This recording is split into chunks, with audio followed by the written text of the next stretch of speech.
নমস্কার, রাইজিং বাংলার পর্দায় আপনাদের সকলকে স্বাগত। আপনারা দেখছেন নটার প্রাইম টাইম, আর আপনাদের সাথে রয়েছে আমি বিজয়তা। দেখে নেব আজকের হেডলাইন্স। এসআইআর ফর্ম বিলি করছেন বিএলও, অথচ ভোটার তালিকায় নেই বিএলওর পরিবারের নাম। 2002 সালের ভোটার তালিকা থেকে 291 জনের নাম বাদ, চক্রান্তের অভিযোগ মন্ত্রী। বিজেপির নাক কেটে দেব, এসআইআর প্রক্রিয়ায় তীব্র আক্রমণ কল্যাণের। এসআইআর আতঙ্কে হাসপাতালে মৃতদেহ ফেলে পালালো পরিবার। হুমায়ুন কবির দল গড়লে তৃণমূলের ভরাডুবি হবে, দাবি শুভেন্দুর। ঘুমন্ত অবস্থায় মশারি কেটে অপহরণ, রক্তাক্ত অবস্থায় উদ্ধার 4 বছরের পথশিশু।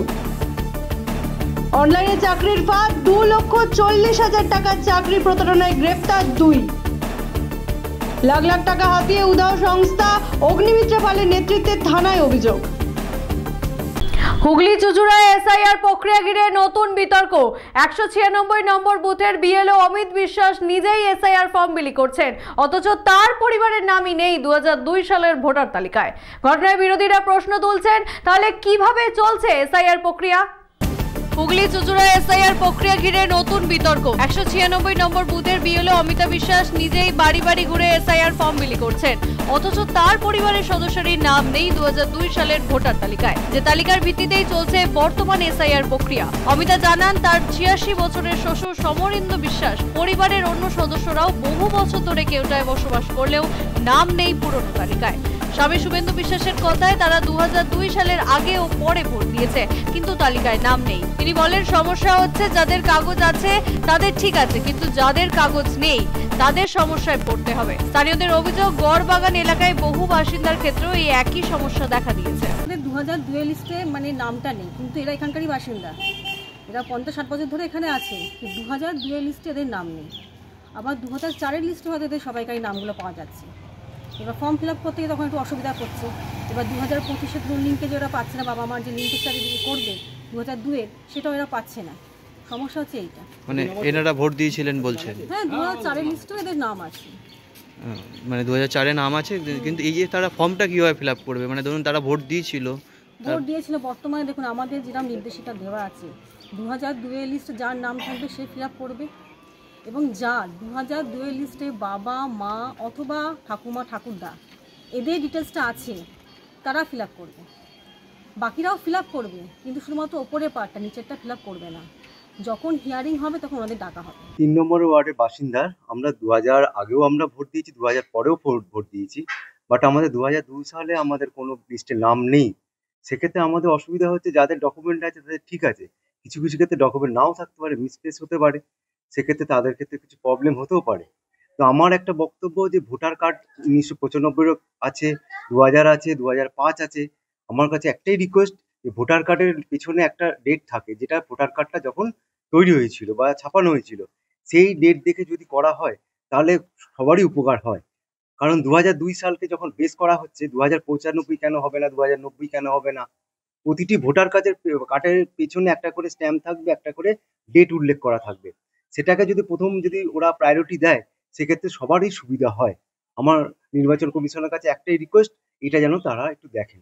বিএলওদের নিয়োগ করেন ডিস্ট্রিক্ট ইলেকটোরাল অফিসার, তো নির্বাচন কমিশনের নির্দেশে তারা কাজ করেন। নিশ্চয়ই বিএলওদের সমস্ত কিছু দেখে শুনেই তারা করেছেন। তারা যেহেতু সরকারি কাজ করছেন, সরকারি আধিকারিক, তো স্বাভাবিকভাবে এই নিয়ে কোনো কোশ্চেন করার কোনো প্রশ্ন ওঠেই না।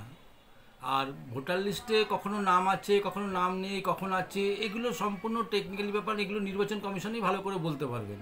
এরকম অনেক সময় হয়, ভোটার অন্য এক জায়গায় ছিল, অন্য জায়গায় চলে গেছে, বা অন্য কোনো কারণও হতে পারে। কি বিষয় আছে না আছে টোটাল না দেখে বলা তো সম্ভবই নয়। এই বিষয়ে সবথেকে ভালো বলতে পারবে নির্বাচন কমিশন।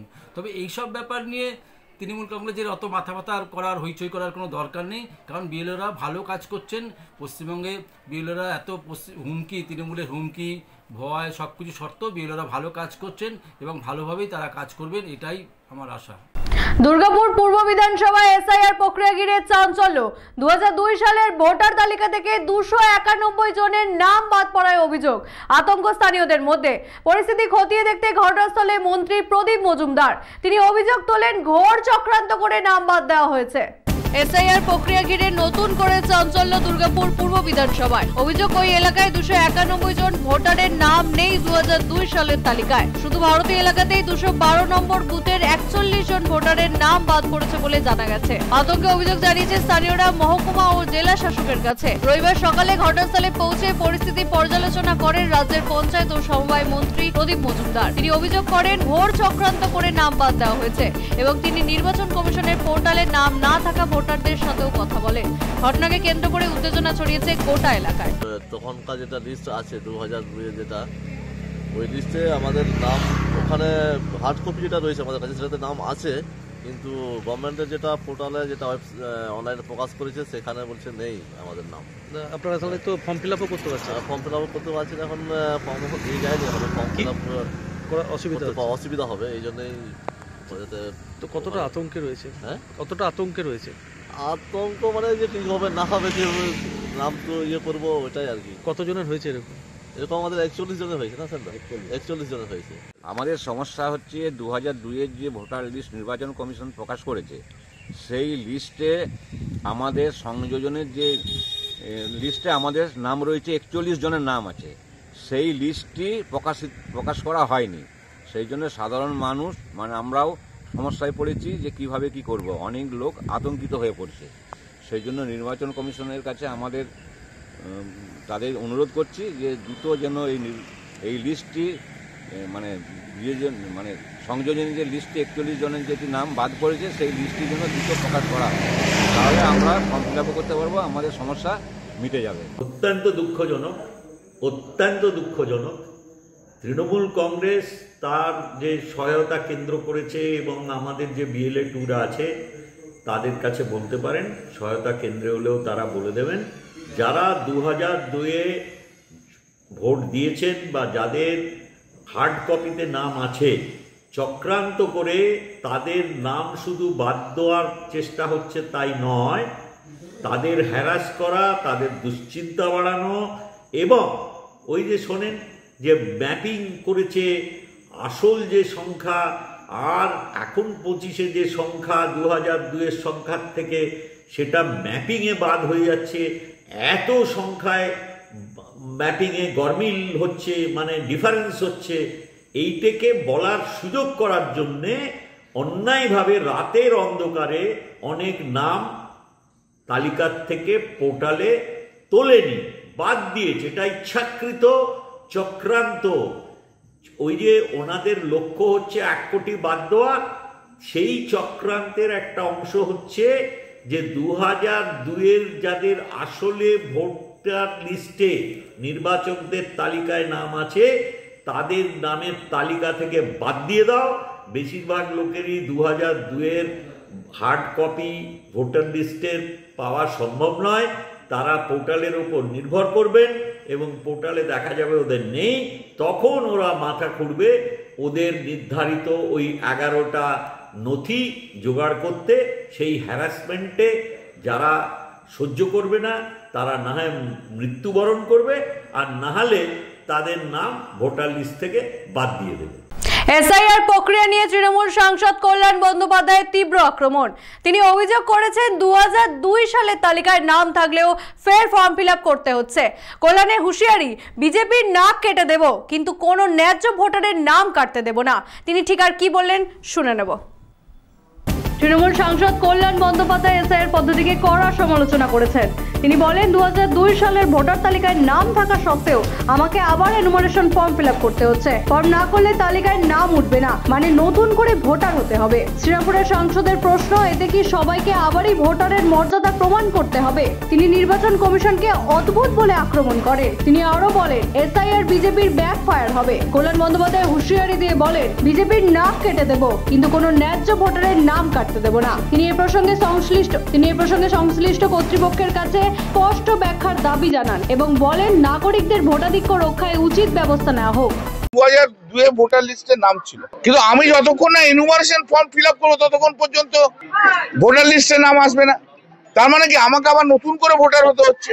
তাহলে 1950 সালে যে জিনিস ভারতবর্ষ হয়েছিল সেই জিনিস 2025 সালে হবে? এটা হতে পারে কখনো?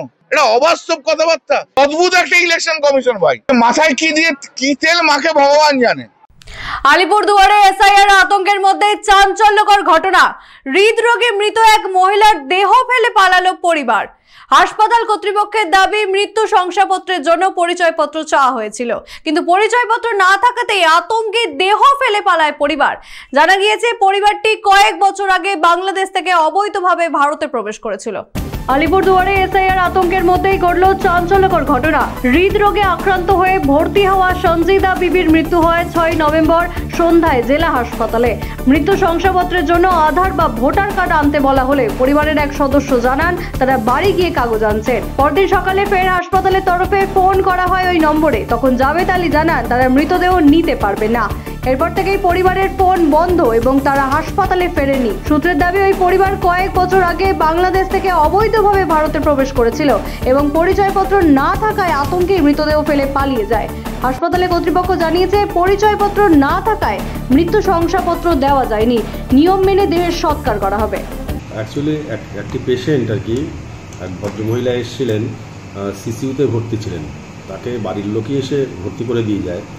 পেশেন্টের নাম হচ্ছে সঞ্জিতা বিবি। তারা এই দমনপুরের এই দিকের কোনো একটা অ্যাড্রেস বলে এবং বাড়ির লোক যে ভর্তি করে দিয়ে যায় তার নাম ছিল জাভেদ আলী। সে ফোন নম্বরও দিয়ে যায়। যে কোনো কারণেই হোক পেশেন্টটি খুব খারাপ ছিল, সে মারা যায়। 2 দিন না 3 দিন ট্রিটমেন্টের পরে মারা যায়। মারা যাওয়ার পরে যখন ডেথ সার্টিফিকেট করতে গেলে আমাদের আসলে মিনিমাম একটা ডকুমেন্ট আপলোড করতে হয়, যেহেতু সব কিছু অনলাইন এন্ট্রি হয়, অনলাইন অ্যাডমিশন, অনলাইন ডিসচার্জ।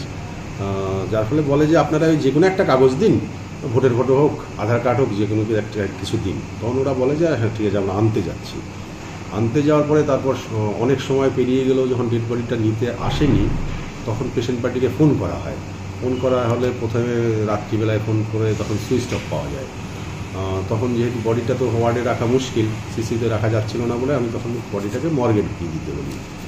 মর্গে চলে যাওয়ার পর পরদিন সকালে আবার ওদেরকে দিয়ে ফোন করাই। ফোন করার পরে ওনারা বলে না আমরা বডি নেব না, যার ফলে এখন বডিটা মর্গেই আছে। হুমায়ুন কবিরের সম্ভাব্য দল গঠনে তৃণমূলের ক্ষতি অনিবার্য, দাবি শুভেন্দু অধিকারীর। বিরোধী নেতার মতে এতে মুর্শিদাবাদের 22টি আসনে লাভ হবে কংগ্রেস, সিপিএম জোট ও বিজেপির। শুভেন্দুর কটাক্ষ, তার সময় তৃণমূল সংগঠন গড়েছিল মুর্শিদাবাদে। এই সংগঠন তৈরিতে মমতা বন্দ্যোপাধ্যায়ের কোনো ভূমিকাই নেই। হুমায়ুন কবিরের নতুন দল গঠনের সম্ভাবনাকে ঘিরে তৃণমূলের ক্ষতির আশঙ্কা করলেন বিরোধী দলনেতা শুভেন্দু অধিকারী। তার দাবি হুমায়ুন কবির দল গড়লে মুর্শিদাবাদের 22টি আসনে কংগ্রেস, সিপিএম জোট ও বিজেপিরই লাভ হবে। শুভেন্দু বলেন মালদার মতো পরিস্থিতি তৈরি হবে মুর্শিদাবাদেও। তিনি আরও দাবি করেন মুকুল রায়, পূর্ণেন্দু বসু, ইন্দ্রনীল সেনকে দিয়েও তৃণমূল সেখানে সংগঠন করতে পারেনি। তিনি আরও বলেন তার সময় পুরো জেলা তৃণমূলময় হয়েছিল।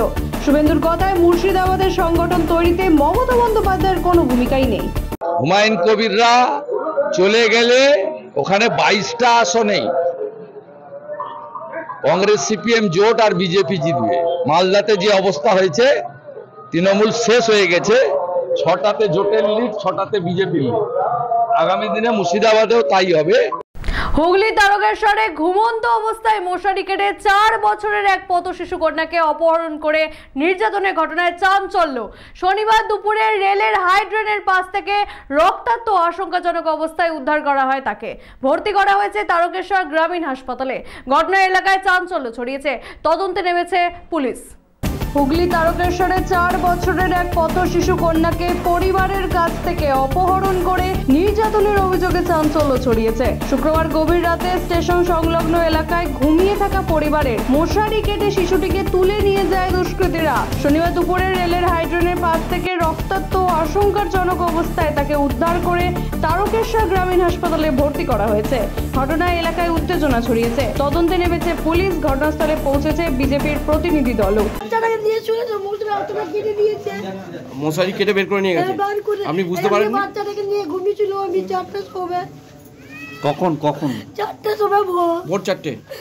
বাচ্চাটাকে দিয়ে গলা, আমার গলা, আমার নাতনির গলায় সঙ্গে ঘুমিয়েছিল। আর কখন দিয়ে চলে গেল আমার নাতি। হাসপাতালে এসেছিলেন? এখানে এসেছিল আমাকে বই থেকে আমি যেটার ঘুরে গিয়ে যেত। কি বললো হাসপাতালে এসে? বলছে আমি আরামবাগ পাঠিয়ে দেবো তোমাকে, বুঝে না আরামবাগে তোকে কেস করে দেবো, তবু আমাকে উল্টা দেবে। আমাকে ভয় দেখে আমি বইয়ে পালিয়ে গেলে কেঁদে। থানায় গেছিলেন? হ্যাঁ গিয়েছিলাম, বলছে থানায় বুঝে উঠলো, বলছে আমি যা হাসপাতাল যাচ্ছি তোকে দিবে, ওষুধ দিবে আর ভালোটা ভালো দিবে। বলছে কথা তুই বলবি নি, রেপ করার কথা বলবি নি, ঠিক আছে? ওই একটা বড় বাবু। অনলাইনে চাকরির ফাঁদে প্রতারণার শিকার যুবক। রানীতলায় 2,40,000 টাকার প্রতারণার মামলায় গ্রেফতার 2 অভিযুক্ত। বারাসাতের কাজীপাড়া থেকে ধৃত 2জনকে আদালতে পেশ করেছে পুলিশ। চাকরি দেওয়ার নাম করে রানীতলা জয়রামপুরের বাসিন্দা হারিফ মোহাম্মদের কাছ থেকে অনলাইনে 2,40,000 টাকা প্রতারণার অভিযোগে মামলা রুজু হয়েছে রানীতলা থানায়। তদন্তে জানা যায় বারাসতের কাজীপাড়া এলাকার কয়েকজন এই প্রতারণার সঙ্গে জড়িত। পিএসআই মানস মণ্ডলের নেতৃত্বে অভিযানে প্রথমে কাজীপাড়া থেকে মোহাম্মদ রুহুল আমিন খানকে এবং পরে শেখ রাজিবুল ইসলামকে গ্রেফতার করে পুলিশ। 2 অভিযুক্তকে লালবাগ আদালতে পেশ করা হয়েছে পুলিশ হেফাজতের আবেদন নিয়ে। আসানসোলে বড় প্রতারণা কাণ্ডে চাঞ্চল্য। চাকরি ও প্রজেক্টের নাম করে লক্ষ লক্ষ টাকা হাতিয়ে উধাও সংস্থা ট্রান্সমিটো ডেভেলপমেন্ট ফাউন্ডেশন ও সাপোর্ট ইন্ডিয়া ফাউন্ডেশন। অগ্নিমিত্রা পালের নেতৃত্বে থানায় লিখিত অভিযোগ দায়ের করেছেন প্রতারিত মহিলারা।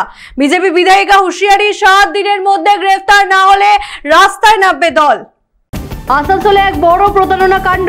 ট্রান্সমিটো ডেভেলপমেন্ট ফাউন্ডেশন ও সাপোর্ট ইন্ডিয়া ফাউন্ডেশন নামে 2টি সংস্থার বিরুদ্ধে কোটি টাকার প্রতারণার অভিযোগ তুলেছেন দেশের বিভিন্ন রাজ্য থেকে আসা একাধিক মহিলা। তাদের অভিযোগ, সংস্থার কর্ণধার মোহাম্মদ নাদিম, শাকির আলী, ফয়াজ, বিজয় পণ্ডিত, রাজবল্লভ চৌহান প্রমুখ প্রজেক্ট ও চাকরির প্রলোভন দেখিয়ে সাধারণ মানুষ থেকে লক্ষ লক্ষ টাকা আদায় করেছেন। প্রতারিত মহিলারা শনিবার বিজেপি বিধায়িকা অগ্নিমিত্রা পালের নেতৃত্বে দক্ষিণ থানায় গিয়ে লিখিত অভিযোগ দায়ের করেন। অগ্নিমিত্রা পাল বলেন, এর আগে উত্তর থানা এলাকায় অনুরূপ প্রতারণা ঘটেছিল, কিন্তু পুলিশ কোনো পদক্ষেপ নেয়নি। বিধায়িকা প্রশাসনকে সতর্ক করেছেন, 7 দিনের মধ্যে অভিযুক্তদের গ্রেফতার না করা হলে বিজেপি বৃহত্তর আন্দোলনে নামবে। ছত্তিশগড় ও ঝাড়খণ্ড থেকে আসা 2 মহিলা অভিযোগ করেন, বড় মুনাফা ও সরকারি চাকরির লোভ দেখিয়ে টাকা নেওয়া হলেও পরে কোম্পানি গায়েব হয়ে যায়।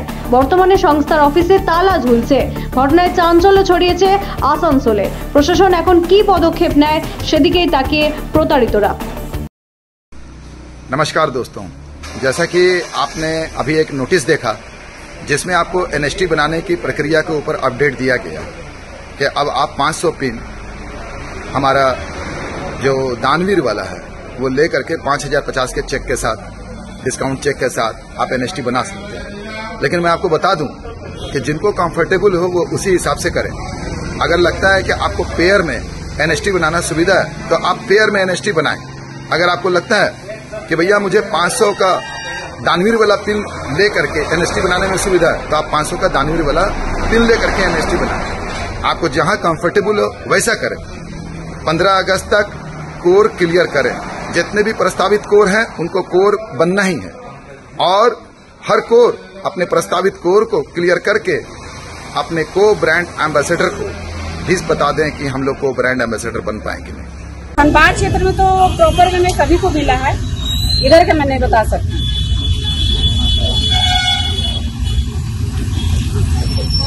ऐसे पर्स में सर एटीएम की तरह लेके घूमती हूँ। 1,50,000 रुपये और 27,500 रुपये ये बोला गया कि आप लोग अगर जो ब्लॉक को बुक करते हैं तो आपकी पर मंथ आमदनी होगी 2,66,000 रुपये और साथ साथ आपको 66,000 रुपया ग्लोबल भी मिलेगा। लोगों ने लोभ में आके आज इस पैसे को लगाया और जो आज ये ठगी के जो देख रहे हैं 6.5 लाख लोग हैं पूरे भारत के।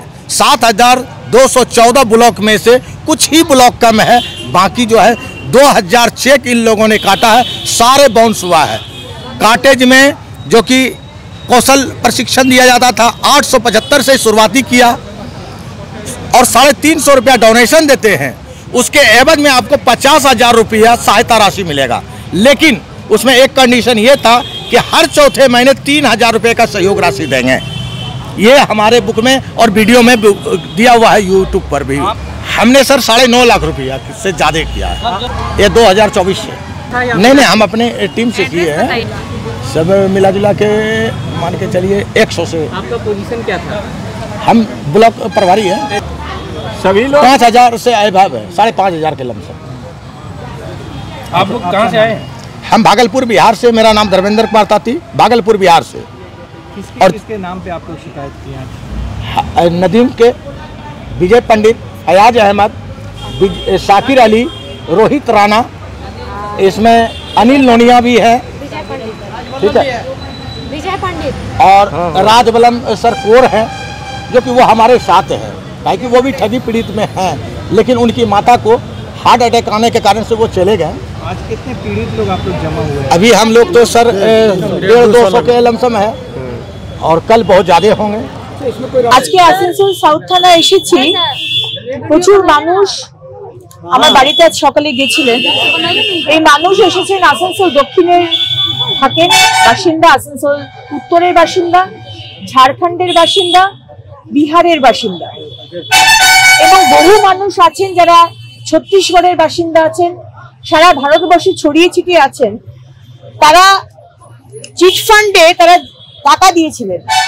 কদিন আগে আসানসোল উত্তরে তৃণমূলের মাইনরিটি সেলের শাকিল আহমেদ এবং তার ছেলে তহসিন আহমেদের 350 কোটি টাকার চিট ফান্ডের চুরি আমরা দেখেছি। আজকে আবার আরেকটি চিট ফান্ড, যার মালিক রয়েছে ফাইয়াজ আহমেদ এবং মোহাম্মদ নদীম। এরা দুজন ভাই। এদের কোম্পানির নাম হচ্ছে aeroponics agriculture and support India development. এদের সাথে সাথে রয়েছে বিজয় পণ্ডিত, শাকির আলী, রোহিত রানা এবং সাবির আনসারি। এরা আজকে লক্ষ টাকা বলবো না, কোটি কোটি টাকার চুরি করেছে। আজকে আমরা দেখেছি মমতা ব্যানার্জির সরকারের আমলে চিট ফান্ড হওয়া। আমরা সারদা দেখেছি, রোজ ভ্যালি দেখেছি, আরো অনেক চিট ফান্ড দেখেছি যেখানে তৃণমূলের নেতা মন্ত্রীরা তাদের জেল হয়েছে। কিন্তু তারপরেও আমরা দেখছি আবার করে রমরমিয়ে এই চিট ফান্ডের ব্যবসা চলছে। অথচ মমতা ব্যানার্জি মুখ্যমন্ত্রী, পুলিশ মন্ত্রী, তার পুলিশ, তারা জানে না এটা কিন্তু নয়। আজকে এই যে আমার পিছনে যে এত শত মানুষ এসেছে, এনারা আসানসোল দক্ষিণ, আসানসোল উত্তর এবং ঝাড়খণ্ড, বিহার থেকে এসেছে। আজকে প্রশাসন এবং পুলিশের সায় না থাকলে এই ব্যবসা চলতে পারে না। এবং এখানে বহু সংখ্যালঘু মুসলমান সম্প্রদায়ের মানুষও রয়েছে যাদেরকে ঠকানো হয়েছে। তারা সর্বশান্ত হয়ে গেছে। প্রায় 2000 চেক বাউন্স করেছে। এবং এই দু ভাই যাদের নাম করলাম, এই নাদিম এবং ফাইয়াজ, তারা সরকারি টিচার। তাই আজকে আমরা এখানে এফআইআর করতে এসেছি।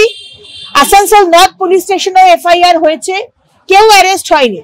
মুখ্যমন্ত্রী, আপনি যদি মনে করে থাকেন যে আপনি শুধু ভোট ব্যাংকের জন্য এই মুসলমানদের ব্যবহার করবেন, তাদের সম্প্রদায়ের কোন রকম উন্নয়ন হবে না, তাদেরকে হাতে বন্দুক আর পিস্তল দিয়ে আপনি তাদেরকে ক্রিমিনাল বানাবেন, আর তারা সর্বশান্ত হয়ে যাবে এই চিট ফান্ডে, যার মধ্যে আরো অনেক হিন্দু ভাই বোনেরাও রয়েছে, এটা কিন্তু আমরা হতে দেব না। আজকে থানাতে এসেছি, বলে গেছি তাদেরকে অ্যারেস্ট করতে হবে। অ্যারেস্ট করার সময় যান, 7 দিন অ্যারেস্ট করার সময় দিচ্ছি। 7 দিনের মধ্যে যদি অ্যারেস্ট না হয়, আমরা বৃহত্তর আন্দোলনে কিন্তু নামবো। আজকের মতো এই পর্যন্তই। ফিরে আসবো আগামী দিন ঠিক এই সময়। চোখ রাখুন রাইজিং বাংলার পর্দায়। দেখি বাংলার মুখ।